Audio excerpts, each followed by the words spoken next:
Okay,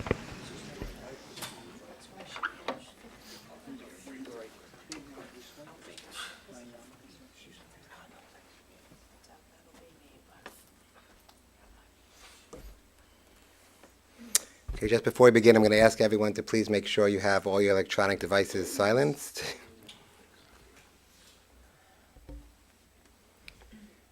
My name is Rabbi Binyamin Blau. I have the privilege of serving as the rabbi of Green Road Synagogue. I know most of you associate that synagogue with Rabbi Granestein, who's the rabbi there for close to 40 years, who was Rita's rabbi. But it's my honor to pay tribute to a great woman. We're going to start off by saying a parak of Tehillim, a verse from Psalms. Bismar le David, Adonai roi lo echsar, binos teshayar bitzeni amay menuchos yina aleini, nafshi yishovev yankeni b'maglei tzedek leman shimo, kam ki elek b'geitz amaves, lo yuara ki ato imadi, shiftecho mishantecha heima yenachamuni, tarach lefanai shoka neged zoreroi, Tishanta b'shemen roshi kosi rivoya akto v'chesed yedefuni kol yemei chayai v'shapti veis Adonai liorech yamim. Song of David, the Lord is my shepherd, I shall not lack. God makes me lie down in lush pastures. God leads me beside tranquil waters. God restores my soul and guides me in righteous path for God's name's sake. Though I walk through the valley of the shadow of death, I will fear no evil, for you are with me.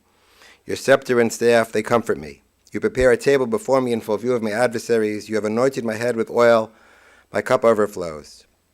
May only goodness and kindness pursue me all the days of my life, and I shall dwell in the house of the Lord for length of days.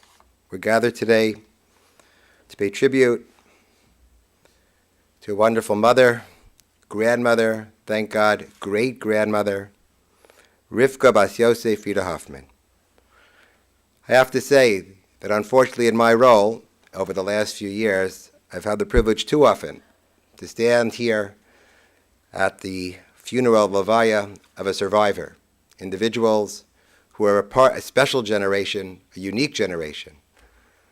The Shul, Green Road Synagogue, was built by survivors. They forged its identity that maintains itself for all time.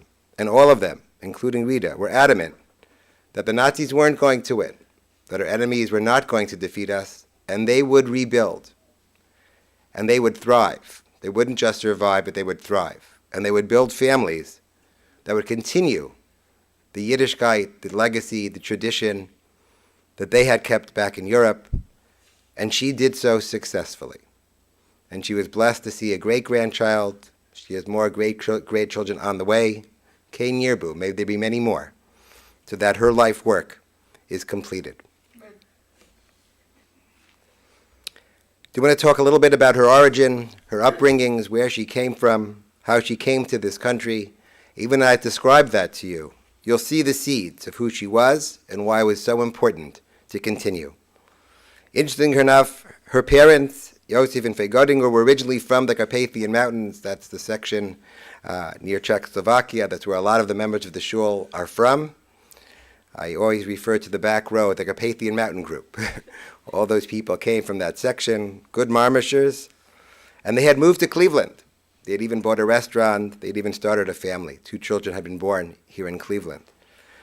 But in 1913, they decided to return to Europe, and they returned to Chust, as it's spelled, probably pronounced Chist. They returned back to Chist, where first Rita's sister Ruth was born, and then they moved to the small town of Sinover, where Maya and Rita herself were born. And it was a very serene and pleasant existence. She had fond memories of the time there. But in the late spring of 1941, when she was only 14, their whole world changed. Initially was the Hungarian. Fascist collaborators rounded them up and relocated her family. And they were taken on trucks to Nordvarna, Poland. And even though many people were trying to help them along the way, they were not allowed to have help. They were stripped of their dignity. They were hungry. They were left in the middle of nowhere. And they all had to take care of each other. Again, even at that young age, realization to take care of family above all. And the selfless quality that defined her existence was evident even when she was 14 years old. Amazingly, due to her blonde hair, she was able to pose as a non-Jew, and she was able to escape some of the initial horrors and difficulties. She began to work for a Jewish couple, taking care of a little girl And of course, she would, whatever she would gain, she would go back and support her family. That lasted until the Gestapo came. They came and looked. They were looking for that Jewish couple, and of course, as one would expect, she would not turn them in, despite going through terrible beatings and terrible interrogation. One day, the Gestapo came to her house, and they attacked her family. And she had hid in an outhouse. When she returned, only her mother and her sister Leah's children were left. Everyone else had been taken away. Eventually, one of her sisters returned, and her father returned. He was bleeding. 2 siblings had already been killed. And soon after, her mother, from all the stress that she had gone through, that she had witnessed, died from that, or as a result of that attack. Eventually, she escaped with her father to Romania, and they wound up back in Chist. She met up with her sister Ruth and her cousin Helen, and they survived there for a while, until 1944, when again, everything was repeated. The Nazis came and took them to Auschwitz. And sadly, we all know the horrors of Auschwitz. Many of us are very aware of how terrible it was. There's no way to describe the things she experienced, the things she went through. Nothing would do it justice. And then as she entered, the doctor, which she was convinced, even though she never knew for sure, but she was convinced it was Mengele himself. Yamach Shemo v'zichro. May his memory be blotted out.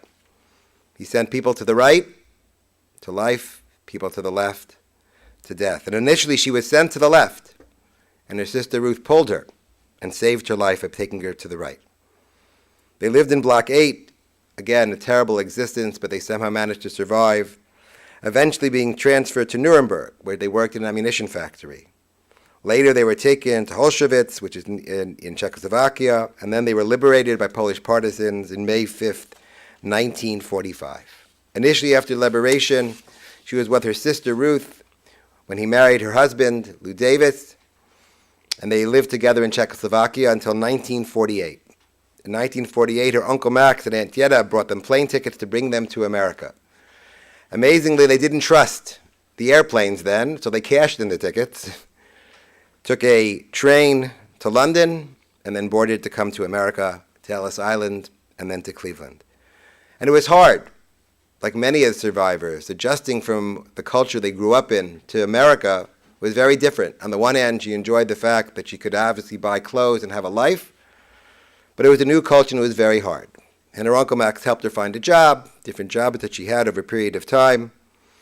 She started attending events at the Newcomers Club at 105th Street in Euclid. And eventually at one of those dances, she met her husband, Yosef, another Holocaust survivor himself. After a few dates, he proposed to her. I'm sorry, Stanley, I hope I'm not taking the items that you had intended to say. We did not coordinate that sufficiently. For that, I apologize. And initially, he was going to go out to L.A. They were going to move to Los Angeles. He found an apartment. He found a job. And then he received a draft notice, being drafted into the American Army. They put the plans on hold for a little while. Eventually, the matter was cleared up. They came back to Cleveland, got married on December 24th in 1950 at Taylor Road Synagogue, and they built their family. She had 3 children, 5 grandchildren, 1 great-grandchild, again, thank God, with more on the way. What was critical to her was preserving her Jewish identity. That was foremost in her mind, and combined with that, and coupled with that, with the intangible value of a unified and caring family. That's what mattered to her. She herself was selfless. She only cared about others. Even her passing was done over Chag, over a Yom Tov, to prevent her family from having the normal portion of mourning. She used to bake and cook for everyone. Her husband used to ask, "Who are you cooking for?" The whole street, and I was saying probably the ganze Stadt, who are you cooking for? Cooking for everyone. But that's who she was. She couldn't cook just for herself. She couldn't prepare just for herself. In fact, it was so difficult for her at the end because she had to be taken care of, and that was impossible. Her whole life was taking care of those around her, those who she loved. She could intuit if something wasn't right. She had a sense, coming again from that same quality, that same characteristic of caring for so many others. If you talked to her and something wasn't right, she knew right away, and she would ask what was wrong. She loved them unconditionally. She loved her family unconditionally. She was adamant that she would survive that her Yiddishkeit would survive, that her family would survive, and in that she was successful. It's a terrible loss, but that's perhaps a sense of comfort, that the things she set out to accomplish, she did so successfully. All things she had set out, she did so successfully. May that be a comfort and consolation to the family. Yehi Zochra Baruch. May her memory be a blessing for all time. I'd like to call up her son now to say a few words.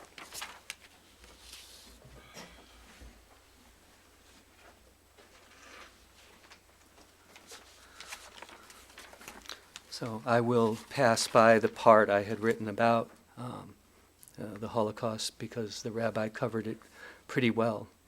Let me figure out just a moment to look and see where to start. I think I'll start here. They arrived in Ellis Island and were met in New York City by my mom's Aunt Molly, whom I was blessed to know because she lived such a long life, and by her daughter Lillian and her husband. They all departed for Cleveland by car. Ruth and Lou Davis had become parents by then. Faye was traveling with them. Ruth and her family moved into one of their cousins' apartments, and my mom stayed with Molly for a few weeks. Max helped my mom find a job in a factory, and she also enrolled in night school to improve her English language skills to get a better job. Later, she left the job at the factory for another in a lingerie store in Cleveland's Old Arcade. After that, she began a job at a department store. And then you heard the story about the Newcomers Club. Did you mention that she was there with another date, Rabbi? I don't think so. And my dad didn't care because he looked at her and he said, "That's the one." And so he was kind of like, step aside. It was great. So let's see. So like he said, after a few dates, he asked my mom to marry him, and even though this happened so quickly, she said yes. And then soon after they became engaged, my dad left for L.A. to find a job, for they had seriously considered moving to California. He found a job in an apartment there, and they wrote to each other frequently, and my mom kept all those letters. My dad then received a draft notice from the Army, as if he hadn't been through enough already in Europe, being a cook and a fighter for the Czech partisans and eventually as a soldier with the Russian army even.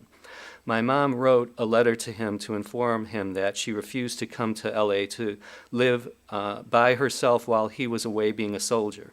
However, 6 months later, relief came in the form of a letter that the armed forces said since his 26th birthday had passed, he was no longer eligible to be drafted, and my dad soon moved back to Cleveland, and the move to L.A. never happened. And so they married right across the street at Taylor Road Synagogue on December 24th, 1950. And I like this Christmas Eve thing because so many people can come, Everybody's free, So, and then my sister Marilyn was born in 1951, my brother Melvin in 1953, and myself in 1959. I don't remember much about my infant and toddler years in the house on Barrington Road in Cleveland. My family memories really begin in the house on Cumberland Road in Cleveland Heights, where I lived through fourth grade. I remember a mom who was a dynamo of a housemaker, a real balabusta. She always kept the house clean and was an amazing cook both for us and for company. Judaism was always stressed. We all attended Hebrew school. Over the years, my brother and I became bar mitzvahs, and my sister was confirmed. Bat mitzvahs were just becoming a thing then. We also attended holiday services together at shul. We eventually moved to our final family house on Groveland Road in University Heights. What I remember the most is how giving and selfless my mom was. She lived to make others happy, especially their taste buds and tummies. She was always cooking and baking yummy food and desserts and delivering it to relatives and friends. As we got older, my mom eventually started to help out at the family business, a tavern and restaurant in downtown Cleveland.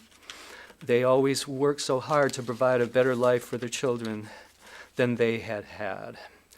As my siblings and I grew up and eventually moved out of the house, my mom and dad continued to be supportive of all of us, helping in whatever way possible to continue our education, careers, and to start our families. My mom was always supportive of my music career and was pleased to see that I was able to find a career in music publishing. When my mom became Bubby Rita to Marilyn and Fred's children, Aaron and Sarah, and to Melvin and Jeanette's daughters, Erica and Stacy, that is when she really shined brightly. How she loved doting over and feeding her grandchildren wherever and whenever possible. A special family favorite was Bubby Rita's potato latkes. In 1989, after my mom and dad had retired, my mom asked me to edit her brief Holocaust memoirs for her, which I did. She called it A Void in My Heart. They were subsequently printed in the Cleveland Jewish News and are in the archives of the United States Holocaust Memorial Museum in Washington, D.C., and they have been cited in at least a couple of other books. So even that has a life after her. Sadly, when my dad suffered a stroke at the beginning of this century, he never really recovered from it, and because of his weakened state, he was unable to battle the cancer that had invaded his body and to which he succumbed too early in July of 2001. My mom had to get used to doing a lot on her own that she had formerly relied on my dad to do. Luckily, my brother and his family were always nearby to assist her and to receive her amazing food and TLC in return. I was a late bloomer. I met Ruth in 1995, and like my mom and dad, we got engaged soon after we met. We married the same year. Our daughter Naomi arrived in 2004. She was a late arrival and blessing both for us as older parents and also for our relatives. My mom got to be a bubby for a third time and reveled in it. Even though we live far apart, we spent as much time with the grandparents on both sides of the family as our lives allowed. She got to experience other simchas in her life as well, such as the marriages of her grandson Aaron to Yentl and her granddaughter Sarah to Scott. Unfortunately, she was not well enough to attend the wedding of her granddaughter Stacy to James. Spending a lot of time in her own house, my mom became a voracious reader. I was always very impressed and inspired by the number of books she would read each week, by the variety of the subjects of those books, and by how much she grew as a person from reading them. I was also impressed when she lived a dream and went on a group tour to Israel. She loved it. I cherish the photograph I have of her in front of the Western Wall. That is one victory picture over Hitler.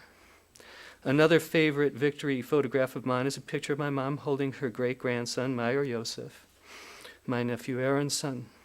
Would that my mom's last days on this earth were easier.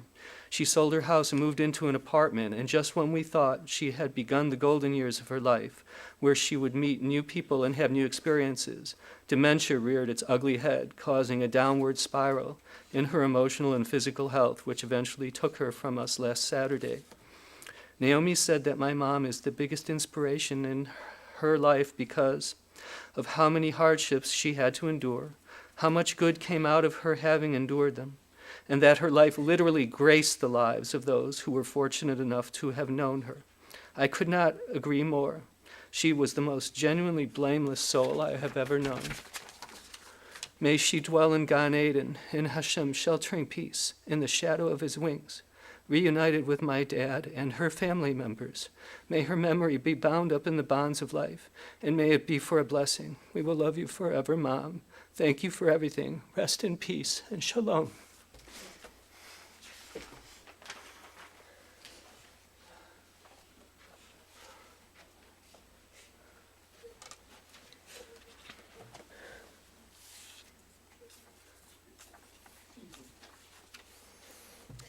At this point, I'm going to ask everyone to rise, and we'll say the memorial prayer.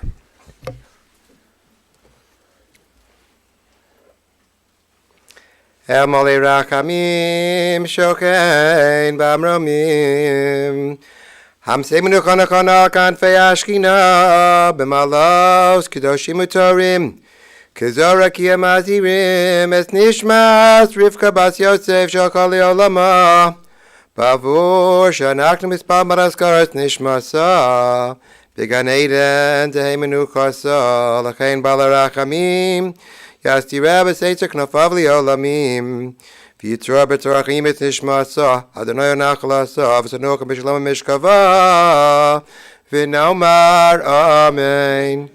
You may be seated. This completes this part of our service. We will be continuing for the internment at Zion Memorial Park.